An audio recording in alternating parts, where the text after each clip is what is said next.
I'm your host Tony, joined with Josh and Jeff and JB. I think we had to send him to the we call it the Shadow Realm, but in our world it's the Bulk Realm. It's the bulk room, the bulk, sorting room. The sorting room. We send him to the sorting room. No, we sort all the bulk, you idiot. But yeah. How fast do you think you could sort a randomized 5K of cards? I feel like you've asked us this question at least once a year. Probably.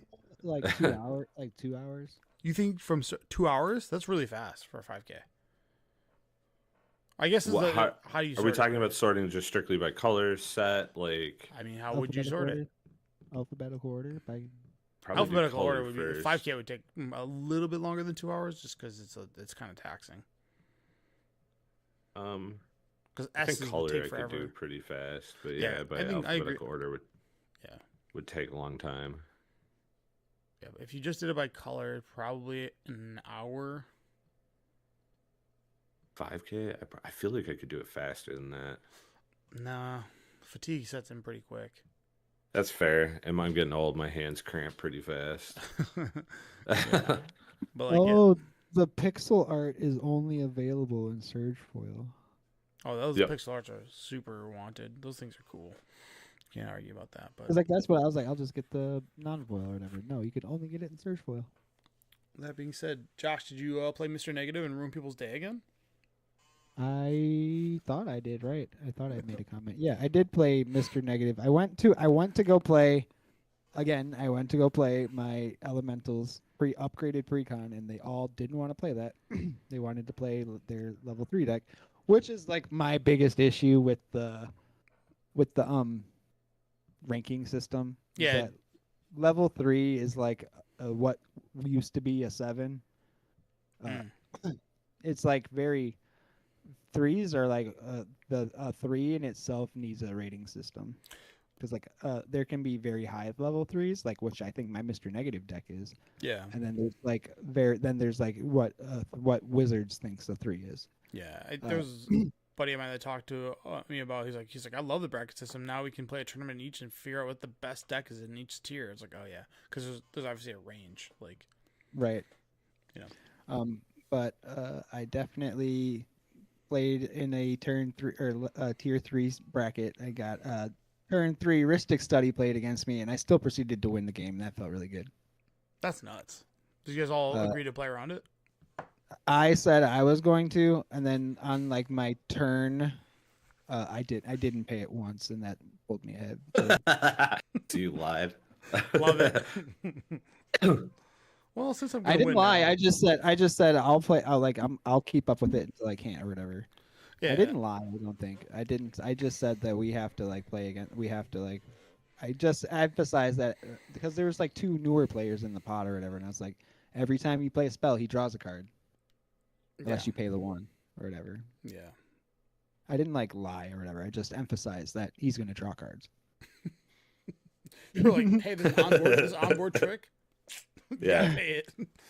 Right. Yeah, that's a real like who's the first to pull the trigger, right? You're all like guns at each other. Everybody better pay one, and then as soon as one guy does, like, well, he's not gonna pay it. I'm not fucking paying it. While it's like a Mexican standoff. Yeah, isn't that what that's called? Yeah, and then me as the Ristic Study player, like, yep. Watch them argue. Fight amongst yourselves. I'm the problem, but it's you guys. I can't agree on something. I don't think Ristic Study is as bad as a problem as people make it out to be. It just makes the game glacially slow. It also depends on the power level of the deck that the Ristic Study is in. Yeah, if they're drawing all 9 drops, who cares? Yeah, like that's whatever. I think at like even at like the CEDH level, when everyone's got Ristic Study, what the fuck does it matter? Yeah, I mean the whole like a lot of the things that stem from because Ristic Study was once deemed unplayable in CEDH. Like it was like this card sucks because you just barrel through it. But now there's like an agreement of like, you guys, I need to have Ristic Study because if one of you 3 combo, I get to draw cards and maybe I'll draw Voice Oil. And like that's the whole argument. So you should let me have this to make sure that we have opportunities for us to stop each other from winning. Yeah, I don't even think it's CEDH that it's egregious. I think it's in bracket 4. It's egregious everywhere, right? Like it's. I mean, fair. Yeah. Like as soon as you miss a land drop, like it's the most painful card on the board. You're like, I guess I can't play the game unless I let him draw cards and everybody's looking at me. So I guess I either have to make a choice of not playing the game and falling horribly behind, or playing the game and pushing this guy out to the moon. And then when you don't pay the 1, you get blamed for them drawing a card instead of blaming the person that actually just straight up played Ristic Study. Yeah, it is. Yeah. Like it's like my go-to is to just berate whoever plays Mystic Study. I agree. Oh, we're playing Arch Enemy now. Yeah, we're playing Arch Enemy. Let's 3 versus 1. Okay, nice card. We're gonna everybody attack him. Good. All right, let's just do that. Nice game. Like there's that saying that words will never hurt me. I bet you're fucking lying. Yeah. If words never hurt us, trauma wouldn't exist. So there's that. Right. So, Jeff, did you get any Magic in? I've been playing a lot of draft. I played a lot of draft over the weekend. Still loving the Turtles draft. It's a lot of fun. I haven't done pick 2 yet. I know a lot of people are really enjoying that. It's weird, but the drafts are so much faster. I will say, like your drafting experience goes from like minimum 15 minutes because there's always that schlub that's like, oh, I gotta study the pack because I gotta remember what wheels. And then pick 2, it's like, yeah, you see your pack immediately. You're like, okay, this is also picking 2 cards is kind of gas. You're like, oh, 2 removal spells. You get a more cohesive deck, I imagine. I did it with Spider-Man once, but yeah. So I did that. I played a little bit of Modern over the weekend because I'm trying to prepare for the next season of RCQs coming up. Sure. But then last minute I found out that next Saturday there's actually one last standard RCQ, so I'm going to be playing in that. So I've been grinding and playing a lot of black red discard. Well, they don't play a Monument anymore. They play Cool but Rude because it's just better. That card is way better. Because instead of only, like, yes, you don't get the card advantage and, like, mana ramp from Monument, but in one turn, if I discard 3 cards, you lose 6 life instead of 3. Burning. Tony, you want to bring up a deck list so I can take a look at it? Sure, I got you. I just want to see what the standard deck looks like. And black-red is, like, arguably my favorite color combo now. I think you would like it, man. You get to play Casey Jones, which is a lot of fun. So go to is it standard the list. Yeah, in standard. Oh, my bad. I thought you said modern. I was like, I don't know if there is. No, in standard. So it's the deck list I'm playing is the Magic Spotlight TMNT SCG Con one. Richmond? At the very top. See how it says the third one. There you go. It's Rakdos Aggro, 5th through 8th. Hello. That's the list I'm playing. Oh, Bloodghast. Yeah, you get to play Bloodghast. Let me some Bloodlast. Cool but rude. This card is the hot one of the set. Yep. So first one says whenever you attack, you may discard a card and draw a card. And then mode 2, which is just 2, just says whenever you discard a card, each opponent loses 2 life. Yeah, and level 3 doesn't really matter because it's just occasionally, but yeah, not really. No. Because your opponent, it's more or less that you get to discard with it, which is gross. And you're throwing a pizza at someone, which is funny. But you get to play a 1-mana equipment. It's 1 black, and it gives a creature +2/+1. And the equip cost is pay 3 or discard a card. So it's your discard outlet. Yeah. Jeez. So you discard Phoenixes because it plays Flamewake Phoenix, and then you discard Bloodghast. You play your land. They all come back. I can't believe this card's. Hold on. It's so good, dude. This is standard? Yeah, it was in Foundations. Oh my god, this is fucking with me. I forgot. Okay, that's cool. Moon Shadow's gross too, because with the equipment, you just discard a bunch of stuff and it becomes a 7/7 menace. You have Mako. This deck's a lot of fun, man. Yeah, this deck looks great. Obnoxious. Oh, it's so good, dude. Dude, this flail. Yeah. Wow. The only downside to this deck, I will say, is if you don't have Cool But Rude, your deck is feces. It's actually not. Because no way, man. So like Moon Shadow being it's the 1-drop 1/1 that when you discard, as long as you have like the equipment or you have NT out or anything like that, 7/7 mana or whatever it's called, menace. Yeah, like stuff like that. Right, Fear of Missing Out allows you to double swing, which is really good. Like you can overload the board with like Bloodghast and Flame Phoenix. So like there's still so much to do without it. Yes, Cool but Rude is the main engine, but I've won like a decent amount of games without even having it out. Yeah. I was gonna say. Fucking this deck, dude, is like City of Brass, Multiverse Passage, Just everything that multiversal bash is $20. Yeah, it's a requirement in the format. I got one. It turns on your verges. Yeah, that's the. Damn, that pack I got one. I bought one. There was one single Spider-Man pack at Target, and I was like, okay, whatever. I took it, and I got a multiversal passage and an opposition agent in it. Yeah. Dude, Perfect. Talk about the big win. Yeah. And some other card, the Craven the Hunter or whatever. For sure. Wow. Mono green landfall. Still just Badger Mole. Landfall stuff, yeah. Jesus, that card just went up. Well, Badger Mole's higher. Ice Till's expensive. Ice Till's like an insane version of Crucible because it's it's like self-fulfilling prophecy. It's nuts. Like, and this also is actually an EDH bank. Harmonizer's gross too. Yeah. Oh my god. Yeah. Format's a lot of fun though, man. Like there's just so many different decks. Like is it Spelementals is really good too. Lessons is good. Prowess is good. Oh yeah. Promising Vein. Edges of Eternity seems to be the pack to get. It is. Which one? Edges of Eternity. Yeah. It's got huge hits, dude. It's got. Mm-hmm. Not only does it the have Ice Till lands, Explorer. Well, that the lands. Quantum Riddler. Yep. It's got Shocklands. It's got the Harmonizer. I do believe is from that set also. A couple uncommons that are like $5. Yeah. There's a few other things in there too. I'm blanking on them, but like the sets. You can get Ancient Tomb also. Yeah, which is just a hit. Yeah, all those like random like lands or whatever. Like it's just, but it's like a heavy set in the sense of like your baseline versions are expensive. You know, you're not just all in on like special treatments. Like you get a Badger Mole Club, it's like ding, cha-ching, $70 in my pocket. That's an Avatar. Oh, I'm sorry. It's Quantum Riddler is yeah. the mythic from. So that isn't like Ezreal expensive too? Yeah, it's like $30. So when we did that tournament at SCG Con, Tony, on the last day, because I went 5-2, I got enough points to get a box of edges, and I opened a Fuller Tezzeret and the Ice Till. And I went and traded them to a dealer for $55, which was the exact entry to that tournament. So I got to play in that tournament for free, and I got like 6 Shocklands out of my box, like a bunch of other stuff. So also Ouroboros or whatever the Ouroboros. Yep, Ouroboros. Yeah, dude. Yeah, that card's $50. Yeah, this is an expensive. Like, man, it's expensive. I mean, Magic is just expensive. Two things: people aren't really drafting this stuff anymore. And a lot of this stuff goes into EDH decks, and it disappears off the market. How is it even possible to draft a set anymore when, like, I'm already getting ads to sign up for Strixhaven? Strixhaven.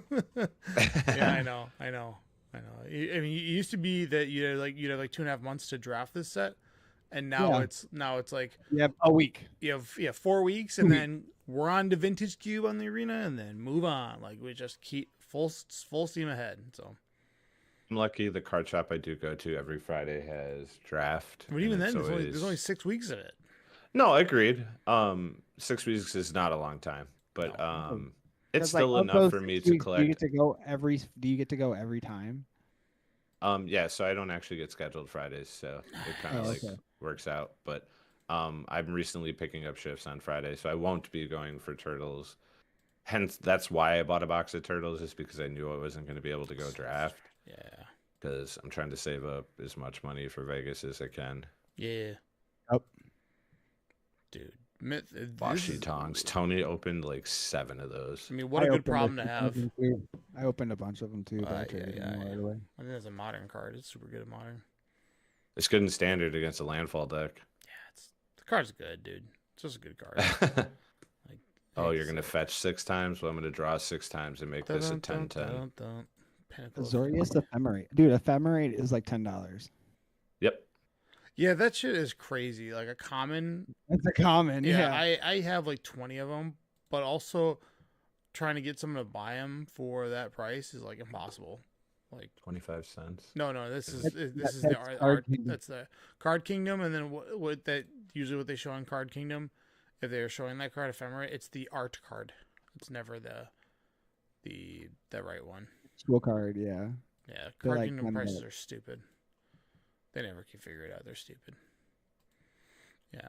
Dude. Magic's expensive. Dude, everything speculative is expensive right now. Yeah, we live in crazy times. That's all there is to it. It's just if you have a hobby, it's going to cost you money to play that hobby. And hopefully your stuff doesn't get banned or kicked out, and you'll be fine. So, Pinnacle. This card is so good. I'm trying to get like $1 million of this card. I still think it has a spot in standard. It's so good. This card's fucked. It's good in vintage. It's really good. And then there's a lot of affinity good cards in standard right now that I think could play well with that. We'll be talking about you shortly, Tanya, because you're a fucking problem. Like, you suck. But yeah. So the post I had is like, what's the coolest Magic the Gathering thing you own that isn't a Magic the Gathering card? And people posted some really, really dope shit. So the Spellgrounds playmat. I've seen people have these out in the wild. It's always so cool to see it. It's always weird that it's like when you see it, they're always folding it because it's meant for like a 2-player game, and they don't want your filth on it. Yeah, I've never seen anybody share it, so I've only seen it being folded in half. So, but very cool, like the way that thing looks. So that's always like a cool piece of like Magic history. That was cool. Someone did Legos of the mana symbols. Oh yeah, love it. Obviously these are homemade, so these are very cool and how they made them look. The hardest one to see is the mountain in the what's it called? That is Legos. Never mind. Yeah. At first, it almost looked like Mega Blocks. Not Mega Blocks. What's the thing where it was like the plastic used to Hurlers? Yeah, I don't remember that one. That's like a festival thing. Someone's like, I own the J shoes. I forgot those came out. Those are Dude, those are expensive. They're like $1,000. Yeah, because they're truly a limited print run. Like there's only there's one of each size. Yeah. Yeah, and that's the end of it. And a lot of the Magic players that probably I don't even think they come in my size. The Magic players that bought this stuff probably wore it and then wore it every day, so they're just gone. Like, you know what I mean? I don't know. Those are like sneakerheads, though. Sneakerheads don't wear their shoes. That's fair. Rhino, we know this guy, but he posted this. I have this rolled up, this Kamigawa poster or whatever. I want that poster, dude. It's so sick. Cool. He's like, I got this frame. My mom framed it for me. I was like, dude, so jealous. A poker deck awesome. of Magic the Gathering cards, where basically it's they got the Magic pack. Oh yeah, these are expensive. Like if you can find like you can actually go and get like custom made ones, but it's not the same. If you get like a legit one, that's the best. Those are super dope. This calendar from 1997, which he was like, the next will be relevant in 2031 because the days will align, which is just that's kind of cool. Love it. Like just some of the cool shit. I don't know. I really enjoyed some of the stuff people sent on the Duelist sideboard, the way the magazines were done, and also it's red, just, white, and boom. Yeah. So just the Duelist sideboard back when like magazines were a thing, because it's like such an like I don't know why they produce magazines today. I like magazines still today. Like it's nice to feel and like touch them, but every time I ever like see a magazine, it's always like I don't want to read any of this. I like Mad. Like growing up, I liked Mad magazine. Yeah. I like that. This guy's crazy tattoo, which I thought was it's pretty sick. The surrealist stuff. Yeah, it's like that. I'm guessing he loves blue the most. You think so? It's like, man, that one's freaking highlighted. The way that somebody organizes their cards, like it's like that's actually just like a fresh picture, is what it is. The ink is super saturated. Yeah. Just the way they organize their cards, kind of a nice way to do that. There's all sorts of different ways. He's just got green and forest all in one binder. This guy, love it. I've seen these around. They like remade these recently, and they're not the same as the OG ones. The OG ones have like that look to them. You can buy them now. Like I can go find them now, and they're like they're obviously new updated ones, but these ones, the official Deck Master magazine one, that this thing's fucking cool. But the Abacus, this is like a weird Lorwyn playmat, but it's not shaped like a playmat. I thought that was really bizarre. Square. Yeah, just so they could fit the art. Battleground kind of thing. Yeah. Sure. Did I play a land this turn? Classic thing that you have to ask every EDH player when their turn goes beyond a minute. You're like, oh. Yep. Oh no, wanted to see more. No. We'll keep going. Don't you worry. Yeah. Then we have someone's like, I also have. Oh man, fuck off. I've seen those before. It's like not working. That's so lame. I'll get it up, but it's right here. Yeah, There we go. Like the actual like. That's good. That Moxes. I've seen those. Yeah, they look clean. I like the Mox Diamond that's snuck in there too. Yeah, very cool. Like an OG. 4-digit DCI. That's so cool. sick, That's bro. the coolest out of everything we've seen. That is the coolest shit. The Duelist Convocation. It's like, even says that on there. Like, and it has Garfield Games on the top right. Man, this is. OG. That's a piece of history right there, man. David Bedno, give it up. Yeah, I know. No way. He's never getting rid of that. I like how the membership is handwritten. Right. One of the OGs playing it. A 1 ounce silver coin of just Jace the Mind Sculptor. That's pretty dope. It's like Rudy was big on these. There's a lot of that stuff. Like if you bought, and it's weird that's like got magic insignias on it, but whatever. Like it's dope. Handcrafted dice. Dice. Yeah. I have like a set that's handcrafted like this, and I don't know. I got in someone's collection. I still have them, but they're not really good dice because they're not properly distributed. Yeah, like weight wise. So another one of these. These are the newer ones that you can buy. Upper deck. Yeah. Or Ultra Pro. It's UP. God damn it! This keeps happening. I like how it keeps going back all the way up the chat. It's making me crazy. Maybe that's all there is to it. Oh, dude, the one. Here's another DCI. Like membership card. I think mine was. I had like a. Yeah, mine was like that. I had like a 6 or 7 digit DCI. Mine was about that low. I remember I felt really cool, and they I still have it somewhere upstairs. I think when you played like a certain amount, they mailed you like a plastic one. Yep. That's the coolest. The player. It has Sarkhan Vol on it. Is that a belt? No, that's a Pro Tour watch. A watch. Oh, that's sick. Dude, it's fucking. It looks good. Like it's a little dorky that's got the big M on it, but like I like this look. It's fucking cool. Right. It's a flex. This guy had just like all different arts. It looks like Fat Pack arts, honestly. Like it's art cards. It looks like. Oh, it might be. These look kind of like old. The Fat Pack inserts that come in. Oh, there. maybe. Oh, it could be. Yeah. Yeah, I thought that was cool. Just the way that thing looks neat. 3D Shieldred. God damn. The Praetors always look sick. The Praetors are like gruesome looking. Like Jin Kataxis looks gnarly. Like on the card, it does not do him justice. But when they like show like Jin Kataxis, he looked brutal. The Dan creator posted. He was like, "Yo, I made this." Yeah, so Wizards of the Coast called him in, and they gave him this like trophy or whatever because they made the secret layer with his Dan, and they actually credited him. And he's like, "Yo," I was like, "So that was fucking super sick." He's like, "Yeah, I got this from WotC." I was like, "Damn, dude." That's awesome. Yeah. Some custom deck boxes that people made. Yeah. This looks like maybe it fits an EDH, but he's like, I had these in the 90s, so I was like, there's no way this thing fits an EDH deck. Like, no way. That's cool though. Yeah, I like all this. Oh, I like the lockbox. Yeah, he's like, this is how I sort my bulk, and I was like, this is like, so it comes in here. I was like, this looks way cooler than bulk. And then the last thing was yes, dude. This like homemade arcade cabinet that plays Chandelier on it. I want this so bad. Yeah, it's pretty dope. The only thing that's weird to me on it is the joysticks on the right. Like that threw me off really fucking hard. That's how it's always been. Nuh-uh, joysticks on the left. But yeah. Wait.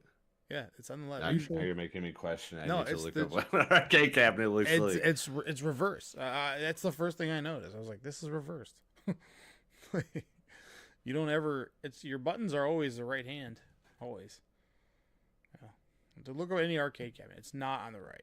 So that's the only thing that threw me off. It's on the left. It's always supposed to be because I have a fight stick and I like arcades, but so I was like, this. No way, it's on the left. Yeah, I know. Yeah, he's saying this one's opposite on the right. Yeah, the joystick's on the right. It's fucking with me. I was like, I was trying to see if this was mirrored. I was like, it's not. I was like, maybe he's left-handed. It doesn't matter. It's a card game you're playing, so you don't really Yeah. need it. It's not you don't need the joystick really. Yeah, he's even got the rolling ball. I don't know if you ever played Chandelar. It's there is points in the game where you have to like sprint away because it's a rolling life total. So if you take damage, like you're at 20 and you take damage and go down to 8, you don't have more health. You have to play life gain cards to gain health. So when you'll like a Black Knight will start chasing you down. And you're like, oh shit, and like your starting life total is like, especially when it's like, oh, here's a goblin running after me, and they have burn cards and you only have 6 life. You have to just start running away. And typically the way that the game is designed is like the people that are running after you are faster than you. So if you don't have like a good headway to like get to like a temple, you're done. Like they'll just get you, and then never actually played Chandelar. They have new update. I know there's like updates where it goes up to like Kaladesh. Yeah, but they have like the modern rules. The old Chandelar is hard because there's like damage on the stack, and like the old rules of Magic are pretty tough. Like they're just way different. The game functions as old Magic, whereas and also the game doesn't look very nice. It looks like the shittiest thing you've ever seen because the way they stack the cards and so forth. But you can play Chandelar now with the original cards from Chandelar with updated rules, so it's not as heinous to play. Because it can't be like, oh my god, it's like, but no, it's a fun game. But yeah, super sick. There was a ton of stuff on that post that people like shouted out and saw, like magic blankets. It makes you wonder why they do Universes Beyond when there's such an affinity for magic stuff, like memorabilia, Yeah. But so, what's the coolest thing you own, guys, that isn't a magic card? it's got to be that. Well, my wife bought me. I can go grab it. One of the, like in the 90s or the 2000s, you had to run like X amount of events of Magic to get this banner. It's a Magic the Gathering banner, and I saw it at a pawn shop, and the guy wanted like. I remember when you were telling me about this. I was gonna say, yeah, you showed us this actually before. Yeah, it's blue. It's big. It's very cool. And the way that you got it was you had to be before like the system they had now, like Premier Stores or whatever you want to call it. You had to like run events and have real actual people attend it. Probably people faked it back then, but I don't care. Saw it. My wife got it for me for Christmas because I was like, man, I really want this, but I'm not paying $400 for it. And then she saw it on eBay, and I was like, sick. So nice. Yeah, that is cool. Then I have the Comic Hour thing, which I bought from like a bulk collection. Not a bulk collection. When I bought someone's collection, and they were like, "You want any interest in this?" I was like, "Yeah, I do." And I was like, "You can throw it in because I don't have a price on it," and they did. So nice. What about you, Josh? Probably the top 8 pin I have. That's fun. Nice. Those are always sick too. I also have a podcast with 20,000 followers that's Magic the Gathering related. That's fair. That's fair. That's kind of cool. Yeah. But mine is it's a playmat I use on my desk. It's from the TCG Player Max Point series. And there was only I think like 200 of them made, and it's art that was drawn by Mark Poole. Oh yeah, I don't have that. No.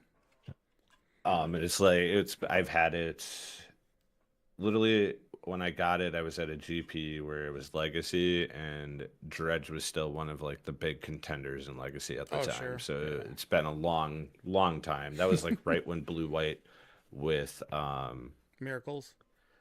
No, in Standard, that's when like Stoneforge Mystic Jace came out. Yeah, it was like right around that time. So it was a long time ago, but I earned it in a 64-player side event by taking top 4. So I've had it for a long time. It's beat to shit, but it's still one of my favorite playmats of like all time. Yeah, dude. It was so like early days of like streaming obviously were like ludicrous, but I remember like the TCG Player circuit was, and this is before Star City became the big thing because Star City eventually bought out GGS Live, but GGS Live used to do TCG Player, and the commentating on that stuff was egregious because it was terrible. It was not that it was like bad commentating in the sense of like these guys they didn't know what they were doing. they were commenting on like how both players were misplaying so much. Yep. Like it was like, oh shit, this is like It was brutal. like if you got on cam and you made a misplay, not only did the people but the chat would just blow you up like, what a idiot, you moron, and then like they would be like, oh, this guy, he just doesn't know how to play the game, he doesn't know triggers, he missed it, oh, he missed his triggers again. And I was like, yeah. Those are some rough days, but shout out to Rashad because he's part of the Wizards of the Coast like Pro Tour team now. He was like the pioneer of that, but he came out from the fighting game scene. And he brought that kind of to Yeah, he was a Street Fighter Tekken guy, wasn't he? Yeah, he was. Rashad's a good shit. I've actually met him. He's a really nice guy, but I believe he's still with the WotC team for specifically Pro Tour coverage because he just was like an OG like coordinator of that stuff. But yeah, very, very cool. But yeah, so all right. What else? You ever done something egregious on camera before?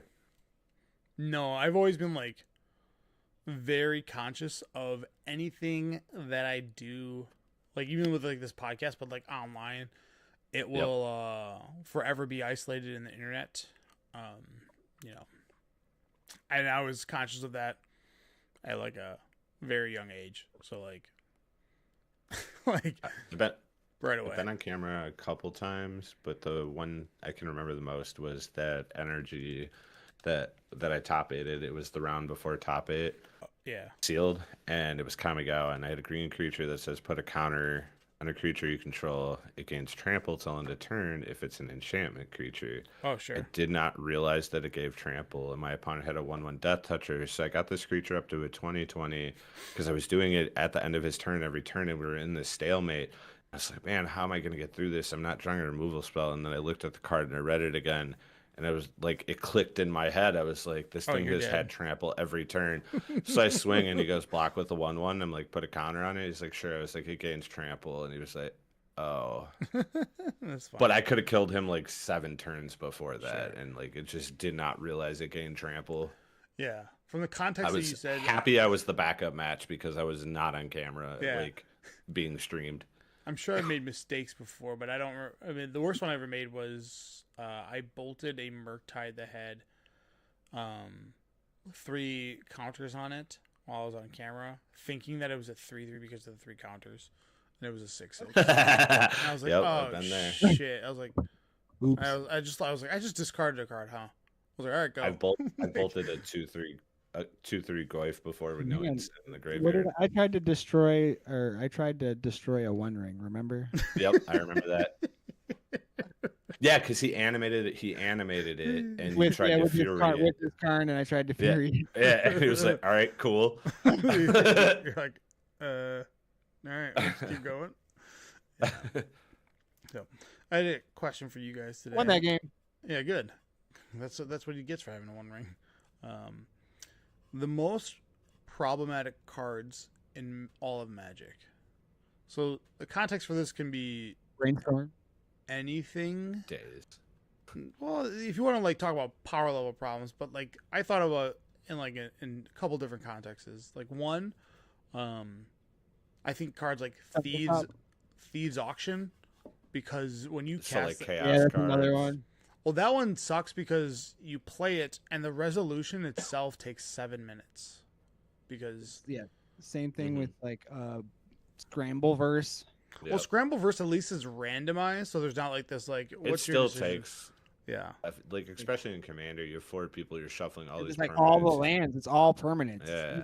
The upside with Scrambleverse, if you play it on Magic Online, it's instant. Whereas Thieves fair. Auction, you have to manually pick every single card. So like that's like the vein I have is like, hey, what are cards that are like problematic that in the original design were like these are okay, but obviously the applications to Commander have made them atrocious. Like Thieves. Consecrated Sphincter. Which one?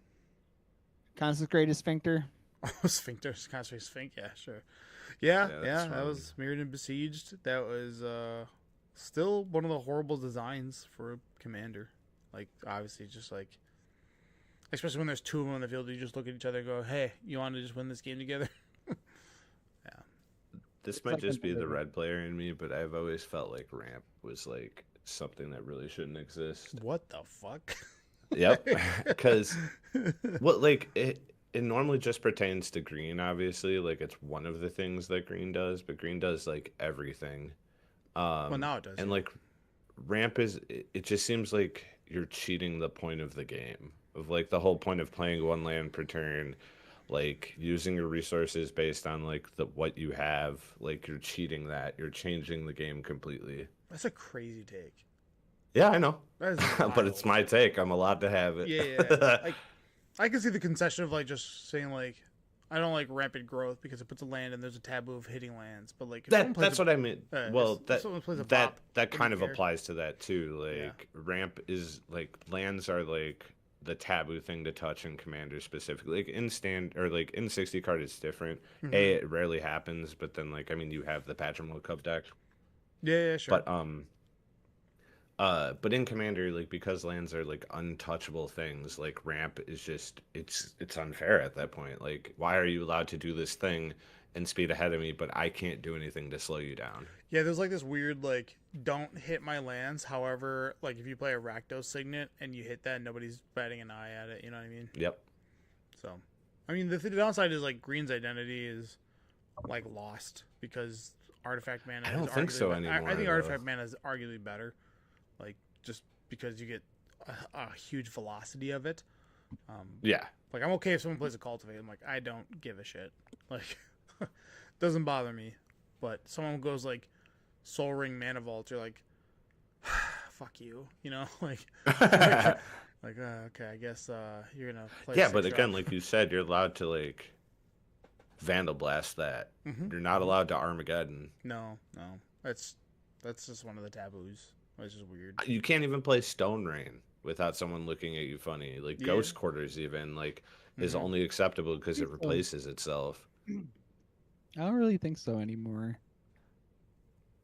It depends. It's on, still what the like game- number like yeah. it's in the top 3 of most like salt scale like style play. I don't I get that, but I also don't believe it because I don't see it in practice. As someone who plays like a lot of the land destruction spells, Yeah, I don't see it in practice. I No. rarely ever have someone get mad at me. I think that's like a home, like a kitchen, like don't I bring have- this to my table. Don't I have bring this to my way house. more people getting saltier that I count that a spell is countered or whatever. Yeah, counterspell is the biggest. Counter always. spells are up there also. Yeah. People hate not playing the game. I mean, that's like you're talking like color pie issues. Like I hate blue because blue stops me, and then green's so good because I want to play a 2/2 for 2 mana, but they played a 6-drop on turn 3. Fuck you. Yeah.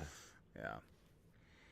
I think one of the cards that I There's another guy in my pod just like now, like Mana Vault gives out random packs or whatever. They spin the wheel, and everyone in our pod won a pack of says this guy, and he was totally like it was like our fault he didn't win a pack. people get weird, man. Like Yep. there's something that's like deep rooted in like their envy. It's like, dude, just like come on, like you gotta let shit go. I was at a store once for an RCQ, and they normally held draft on that day. Yeah. And one of the guys that would draft there every Saturday comes in, and they're like, "Sorry, we don't have draft this weekend because of a tournament." And the guy proceeded to get really upset and was like, "If you don't hold a draft here today, I'm taking everyone that comes here to draft, and I'm going to a different store." What year did this happen? That was either last year or the year before. Okay. I've had this similar experience happen.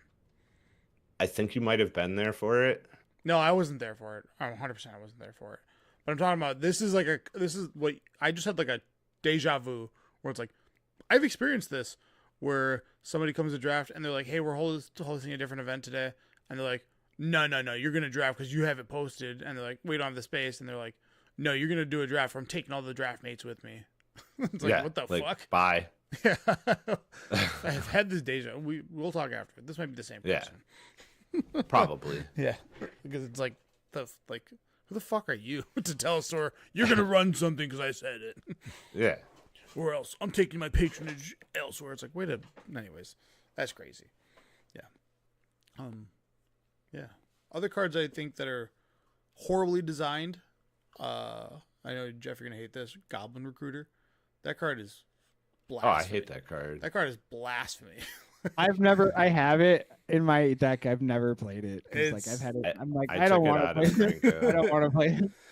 It's basically like a super duper vamp tutor because you're just gonna go get like you're just gonna you go get like 4 cards. You go get what's the 6 mana Kiki, Snoop, and well you can do that too. What's the 6 drop Muxus? You just go like get Muxus, win, right?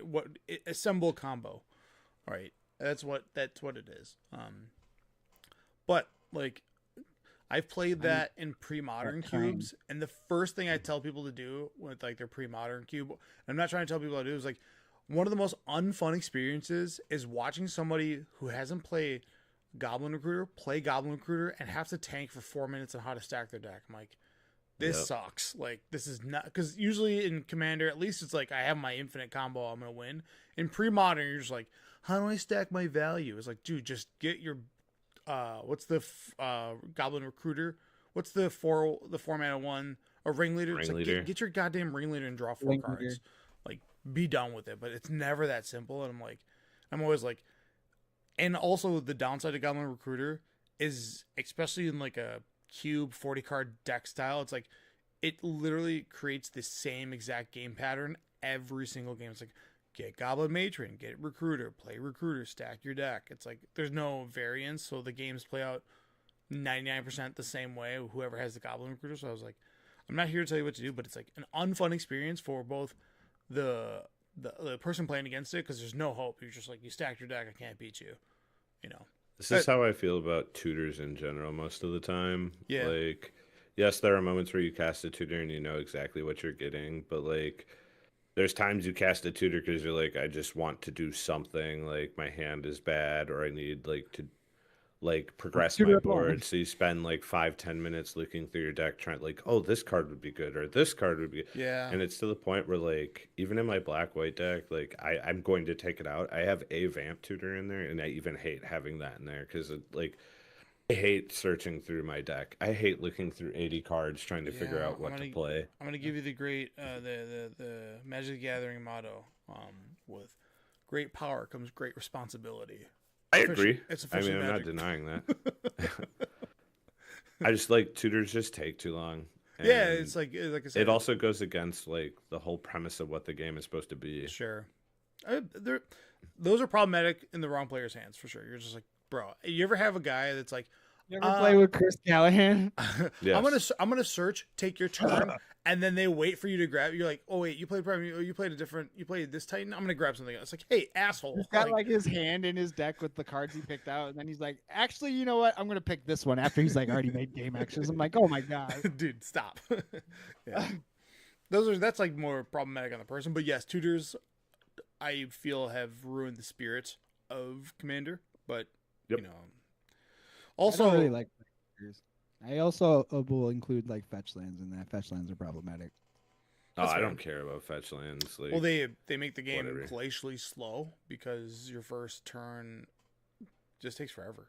You're like, they're okay in the first 2 turns. Fetch lands are okay, so it's like I'm gonna fetch up a land past turn or whatever. Yeah, that's what I'm saying. Like a lot of the time, that's what it is. Or most of the time, like what I'll do is if I'm fetching, I will tell them what I'm grabbing. Like, hey, I'm grabbing Stomping Grounds. I'm going to pay the 2 and cast this. Go ahead. But now we have Surveillance, and those have impacted those so much. Like, yeah, but you can also say I'm grabbing a Surveillance, go, and then you're shuffling. You put it on the field. You shuffle. You put it down. You look at your card while someone else is taking their turn. It's not something you really need to wait on. No, it's like I can understand how fetch lands can take longer, but like it's nothing compared to like just a straight up tutor. Oh yeah. Yeah. Agree. Yeah. I'm trying to think if there's any other cards I've always felt that were like problematic from a design ways. Like I think Thieves Auction is like the all-time worst. So you were talking about Thieves Auction, another card that I hate that I think especially in Commander makes the game egregious and like take longer is Teferi's Puzzle Box. Yep, I knew you were gonna say that. That is a problem because. So the reason I don't like it is at least what you should be doing in Commander is as everyone else is taking their turn, you should be thinking about what you're going to do. That's how Puzzle Box stops that because you draw a card, put it on the bottom, and draw a new hand. So it doesn't matter what you were thinking about. Dude, I hate that card with a burning passion. A lot of casual commanders, commander players don't think on other players' turns, so they just right, because like Al thinks Puzzle Box is great because it's like, oh, I get a new hand every turn. This is great. I get to never miss a land drop. Yeah. I'd rather you play it with Narset so I can at least concede. Yeah, let me just die. Yeah. Yeah. That's fair. And then obviously the super broken ones, like Teferi, just games that like change the rules of Magic in such a way that are heinous. With like knowledge pool. Yeah, well, that's a combo that ends the game. But when people just go like Teferi, you're like, oh, you don't realize like what I mean. The amount of time. I mean, I love that card, but I've played that card and people. Are you talking about like, 3 fairy? Yeah, where they go like, I'll brainstorm at the end of your turn. It's like, no, nope. let me just stop you there, Chief. You can't do that. Your opportunity has been missed. Yep. You know, and now the Teferi effect happens more often now. Because the amount of the playability of that card is like tanked, so like when you do that, like when it was in standard, everybody kind of got the reps with it, so they kind of remembered. And it was kind of a powerhouse in modern and like legacy for a minute, and now it's just like a one of in legacy because legacy is just this abomination of a format. It's just a protector combo too. Yeah, for sure. But you know, people forget about it. The amount of times I played Teferi and I saw someone Bloodbraid into it, and you're like, yeah, you can't cast a second card. Dude, like, I've made people sell their collection with Teferi. Like, yeah, you can't actually do that, and they're like, what? I'm like, yeah, it's a timing thing. Dude, Time Rattler pissed so many people off. It's a fucked up card. I've seen people straight up leave the convention. I've seen someone sell their deck. Wait, what are you talking about with Bloodbraid? So if I have Teferi, okay, I get what you're saying. Yeah. I thought you meant like they casted Bloodbraid and hit Teferi. No. Like, they can most definitely cast Teferi. No. It's they play Bloodbraid and they're like, I'll try to hit Lightning Bolt and Bolt to Teferi. I'm like, you can't. Like, nope. I'm sorry. You can choose not to cast it. You can haste and hit it. You can haste and attack it. Oh yeah, but usually I plus it, so it's like it's right. Like at it's 5. At 4. It's at 5 loyalty or whatever the fuck it is. You're like, yeah, good luck. Like you're dead. Yeah, it's a pretty brutal one. Yeah. So, yeah, I think that's it for problematic. I'm sure there's other ones that I'm not thinking of that are like, there's really weird rules cards like Tabernacle where like for some reason it's one of those like those timestamp issues where it's like if you play a Tabernacle and then you play a creature and then you Oko that creature, it no longer has to pay the Tabernacle attack because it goes somewhere in the layers. It's like, the fuck is going on here? Like, well, because it loses all abilities. No, because it's not a creature. No, it makes it into a 3/3 elk, but because of the stamp on like, it's basically a layer issue. It's like because it happens, the Tabernacle layer happens in layer 4, but this happens in layer 6. The layer 6 does not see and it's stamped over the layer 4. It's like it's so fucking weird. It was like a very niche thing that was happening in Legacy because that's like where those two things meet, where like Tabernacle and Oko met. But it was like, yeah, I'll make 3/3 elks and I don't have to pay for them. You're like, what the fuck? Why does this make any sense? You know. But those were days. So yeah. Reserve list. Well, doesn't Tabernacle say the creature gains the ability to pay 1? I have to look at it, but I'm 100% sure that if I turn something into an elk. No, that's what I'm saying. Yeah. I think it's specifically because of how it's worded. But new creatures gain it. It's not like if you play a new creature. Yes, but it's a creature that exists with the ability, and then Oko erases that ability. Yeah, it's something weird. It's the way it's layered is bizarre. Because there are other effects. Like if you were to transform something, and like I guess if it says lose all abilities, then yeah, it would get rid of it. But there's other cards that like transform things into something else, but they don't lose all abilities, so that's fair. Yeah. Like if you're gonna make something into like a 4/4 dragon with flying and haste, which there are cards like what's that one from Dragon's Maids that's like 1 and is it for make something in, it's like Dragon Shift, make something into a 4/4. If you overload it, everything becomes a 4/4 dragon. We get cards like that single target like that all the time. Yeah, that's weird. Yeah. So Josh is probably gonna love this, but There's been some talk about just removing the reserve list, and it's kind of coming to a collective agreement because everybody now has pre-modern to showcase why that wouldn't impact old cards. Yeah, and specifically with pre-modern, you have the Apocalypse Painlands that are like the Yavimaya Coast is $22 for an Apocalypse version, or you can buy a 30-cent one from M15. And everybody's like, yo, this is exactly why you should get rid of the reserve list, because, you know, people are collectors and want aesthetics that look this way. But yeah. So. And like it just brings more people to play like older formats. Yeah. Do you think like what's crazy is Call the Herd. You can buy a Call the Herd for like 30 cents, like a time shifter. But if you actually get like an uncommon Odyssey one, or which I think that's what said it came in, it's like $20 or $12 for an Odyssey one. But what is it? It just makes a 3/3 elephant, doesn't it? Yeah, with flashback. Yeah, with flashback. Yeah. Old Grim Lava Masters. It was also in like Eternal Masters or something like that. This. Call the Herd. Yeah, an Odyssey one is $20, and then obviously a Domino Remaster one is 16 cents. So yeah, Modern Masters 2017. I knew it was in one of the master sets. Yeah, so pretty crazy. And this is like the argument that everybody has now. It's like, yeah, reprint the reserve list because this is showcasing like a meddling mage, like meddling. That's a card that's been reprinted even. I know. Like I'm saying, like meddling mage from Planeshift, $28. Meddling mage from Malara Reborn, $1. Like, yeah, it's everybody's showing. This is like everybody's saying this is the reason why you should get rid of the reserve list, and pre-modern is showcasing that. Like Fact or Fictions from Odyssey, I think that's the set. Or sorry, they came from Invasion. Like those OG ones are expensive, but all the other ones are like 10 cents, you know, which allows people to play the game. But for those that want to stunt, you can go and stunt. And more people would play Vintage and Legacy.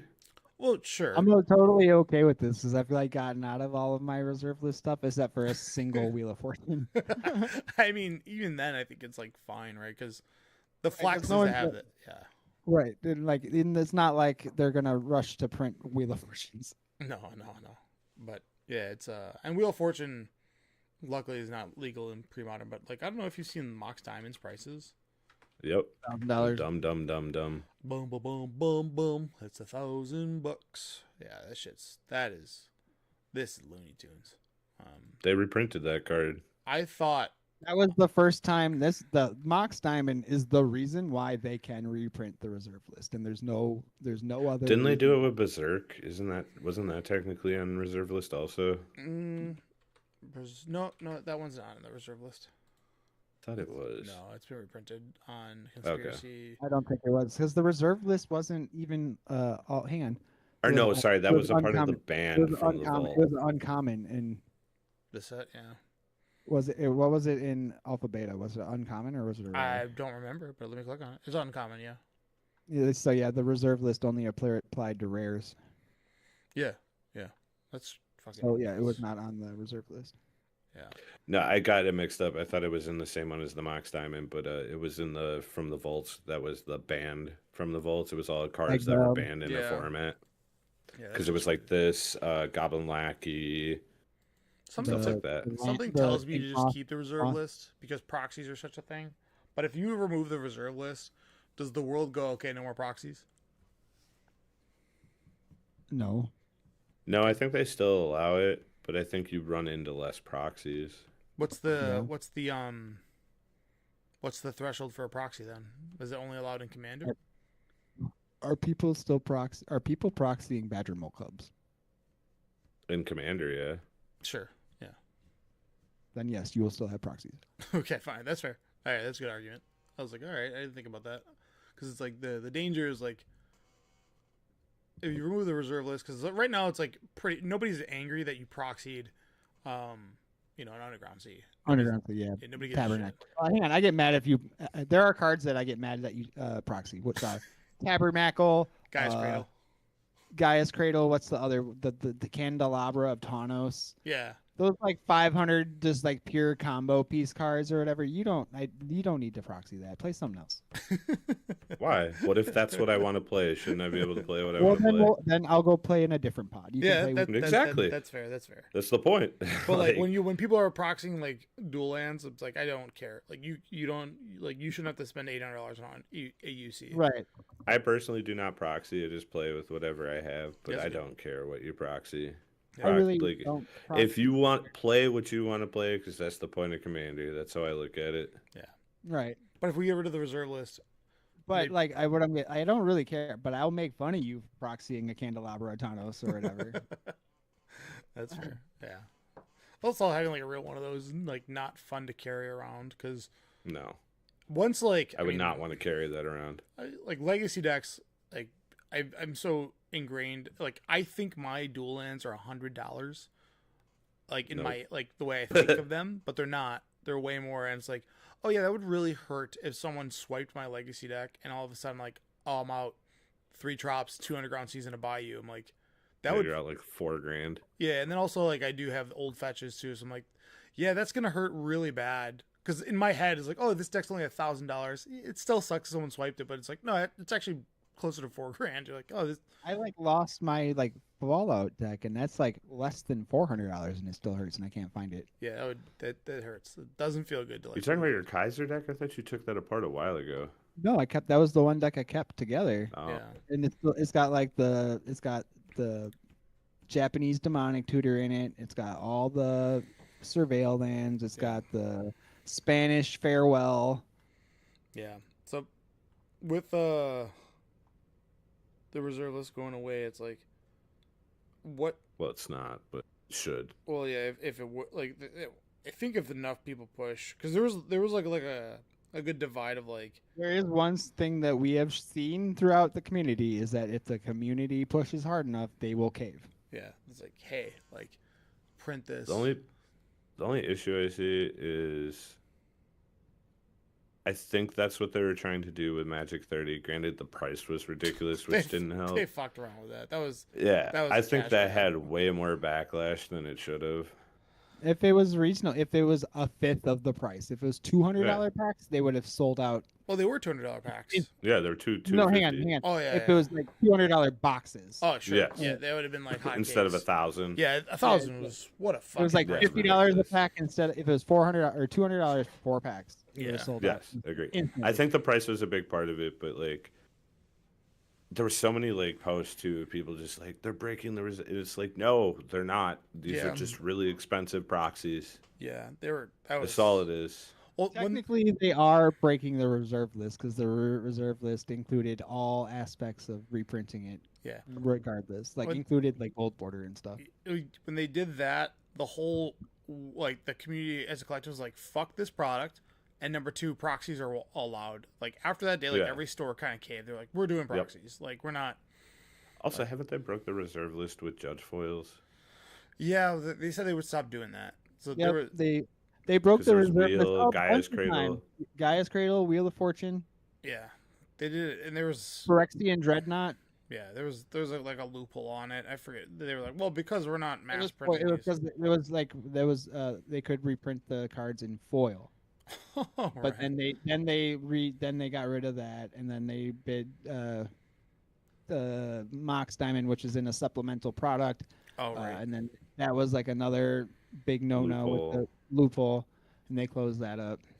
The gold border cards also got closed up. Yeah.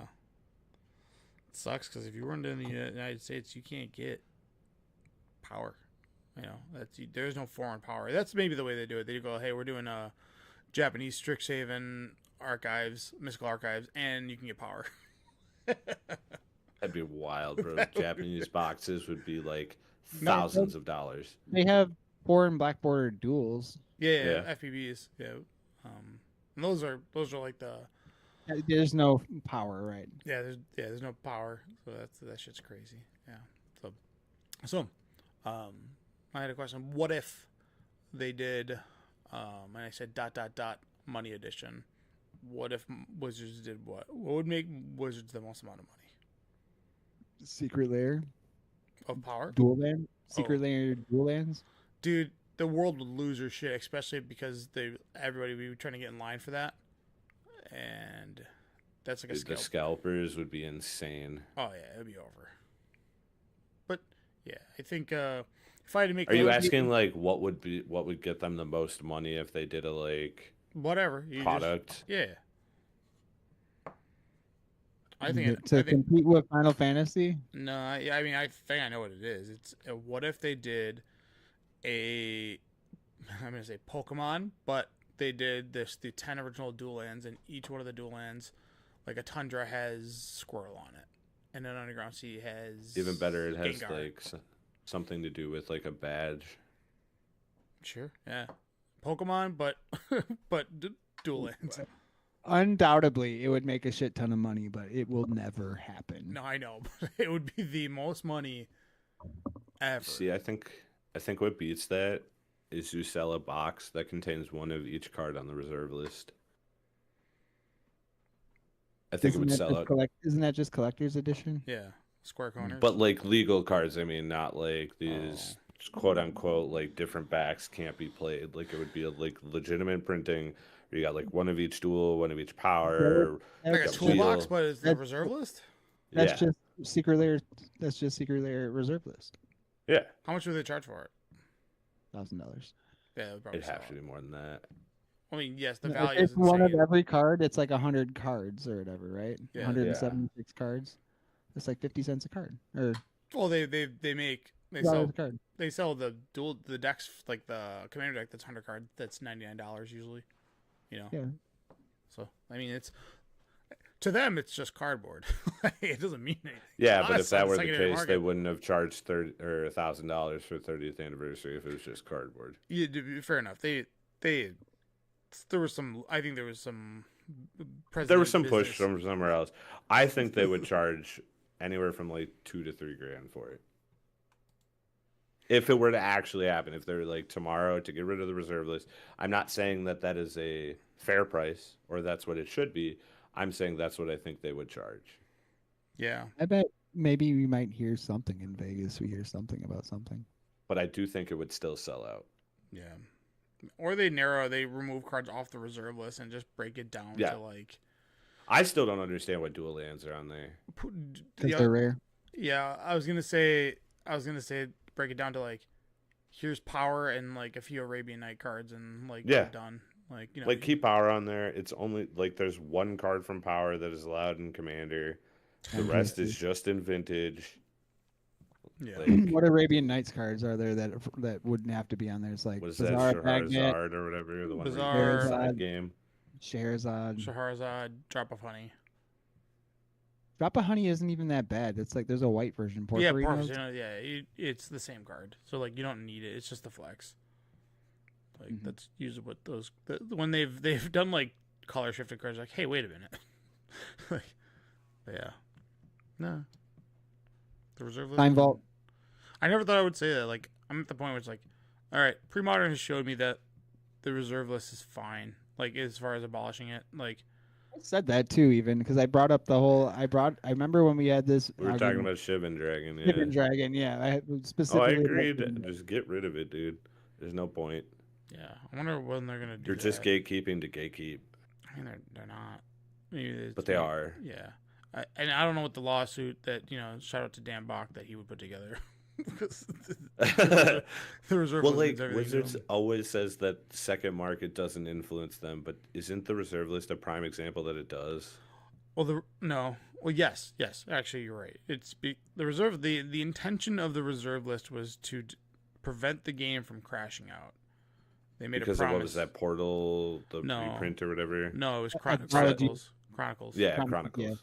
Yeah, where everybody was first off, like the game was already. It's like the modern day problem that we have now.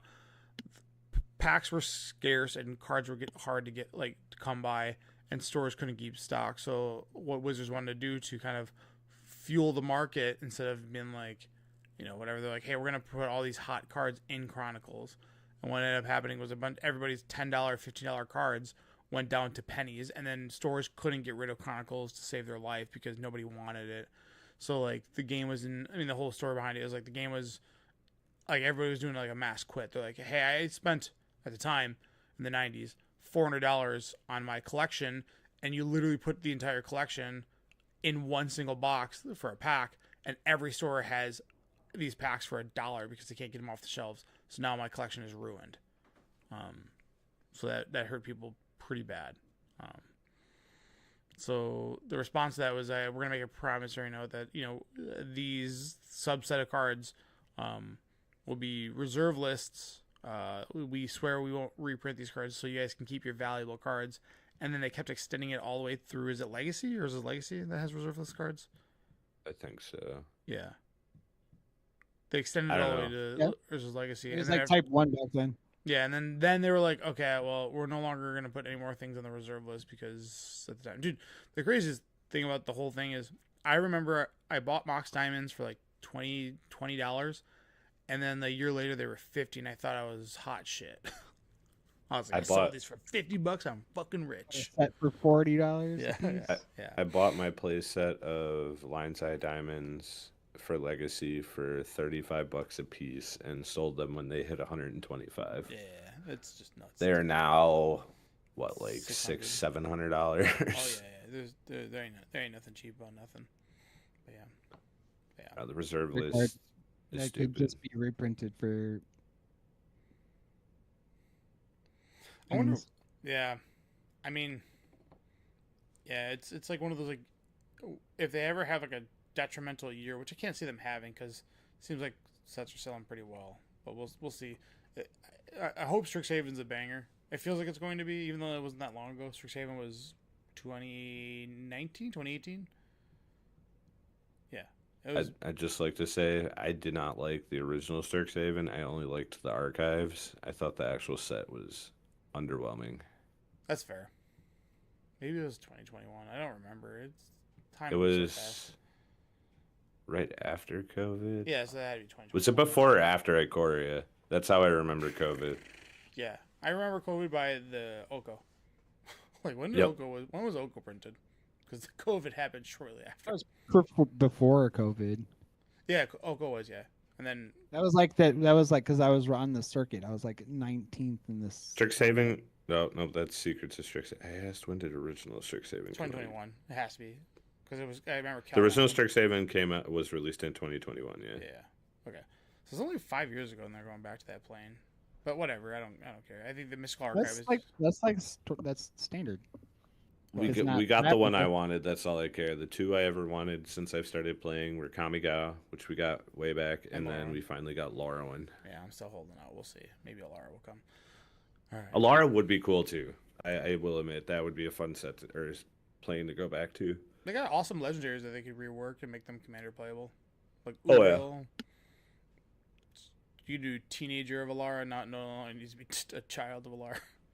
Uh-huh. Yeah. You could do Godsire and actually make it a legendary. I never understood why those things weren't legendary. Yeah, for sure. Yeah. I know you guys said you haven't tried Pick 2 Draft. It ain't that bad. I believe it. I'd like to Pick 2 in Commander Masters. Yeah. I thought it was going to be a lot worse, but the drafts go kind of quick, and the set is designed for Pick 2, so it works, like, surprisingly. Your deck, and you were saying, like, your deck might be better than Pick 1. It's not because the card, well, it's random, right? The card pool is what it is. It's like, there's only... I meant more, I said more cohesive versus not. I didn't say better. It's easier to, like, pick an archetype and get it to work. Yeah. Because even if someone else delves into it, you're normally picking 2 cards for the first couple picks that, like, put you in that archetype. Yeah. It's really easy to do, like, a flag post. Like, I'm going to be in black, white, sneak. And then someone's like, I'll be in blue, red, artifacts. And it's just so evident of how quickly, like, oh, all the blue and red cards are out of this pack. Okay, we're good. We'll just go this way, you know. Like, whereas Pick 1 is not that clean, but also you get more chances at the uncommon pool. Yep. And less, you see less of that, what's that, mutables? The fucking 2-1 that ETBs makes a 2/2, and then every time it has alliance, every time something enters the battlefield, make a 1/1 counter. That card is better than like 95% of the fucking rares. Are you talking about the 1/3 green blue guy? No. That guy's good, but I think the best uncommon in the set is the white 2, the 2/1 that ETBs makes a 2/2, and then it has alliance. Whenever a creature comes into play, put a 1/1 counter. Oh yeah. Something mutantables. It's something that it's card really good. Yeah, fucked up. Like I also think this set is just better design than Spider-Man was. Yeah, so like, because Spider-Man was also pick 2, and pick 2 wasn't terrible. But if anyone, like, I feel like this set you can still survive if someone else is picking from your colors. Yeah. Whereas in Spider-Man, if you went red black and anyone else picked red black, you both were going to have very terrible decks. Yeah, it sucks. There was no way to recover from it. Yeah. And people are still hating on this set, but I think this set is actually pretty good. I like it too. It's grown on me.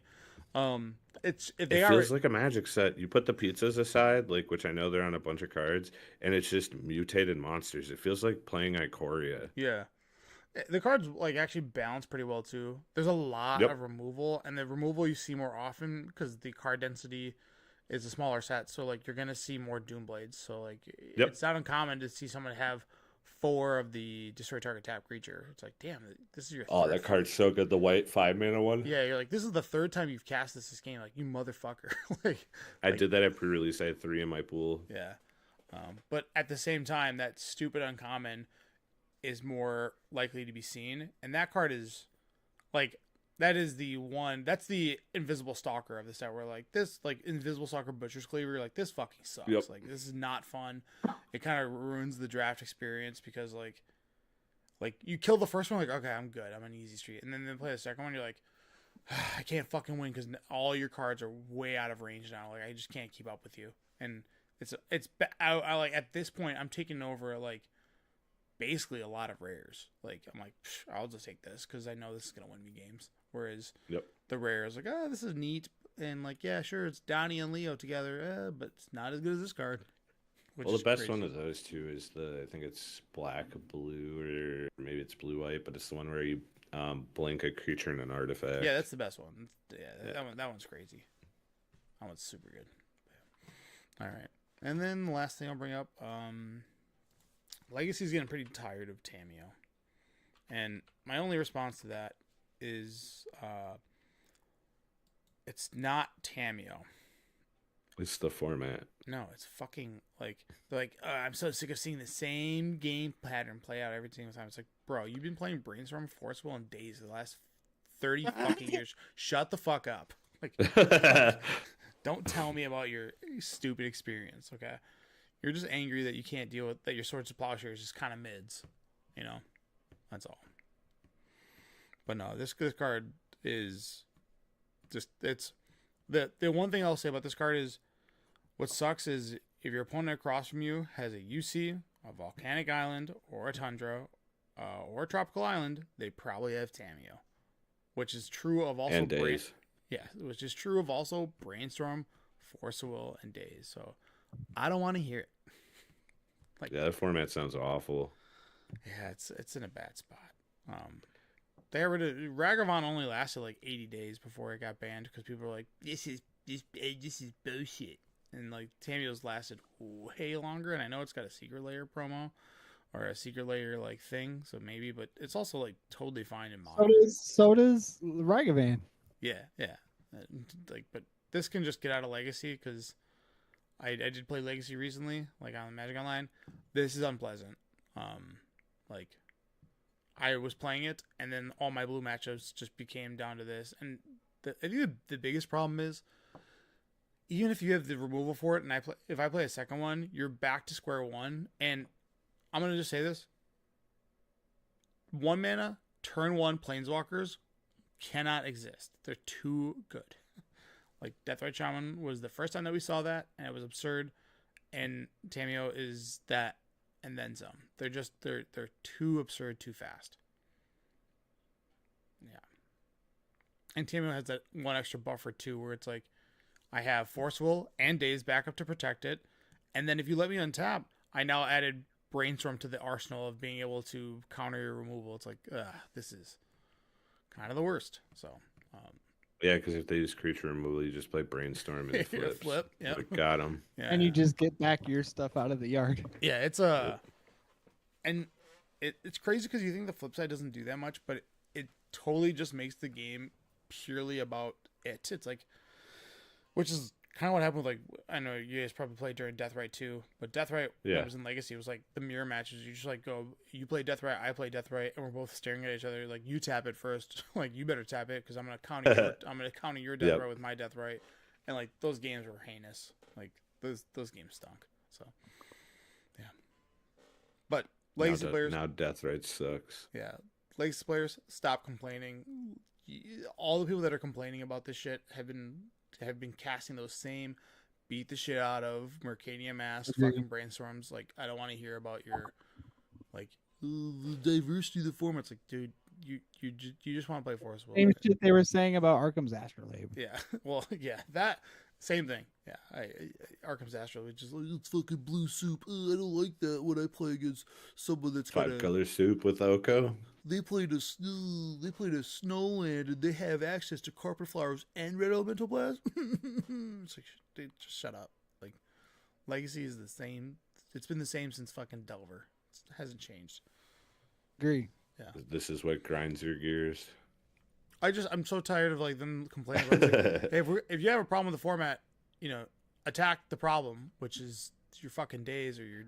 I mean, there is hope, man. They did get rid of, what was it, Entomb? Yeah, which I thought was I never thought I'd see the day, but yeah, agree. Obviously, there's hope that days might go away. And I don't think they'll ever get rid of Brainstorm. No, it'll ever happen. They have Orcish Bowmaster, which is the second most played creature in the format. Tamio being number one. Number one. Number one, Tamio, and the Orcish Bowmaster, which is like in 30% of decks because it's the, hey, you played Brainstorm, gotcha, and then the whole game becomes about like, hey, I hope your 18 land deck that I wastelanded 2 lands out of you can draw it naturally without having to Brainstorm and die, and Also, this card pitches to force.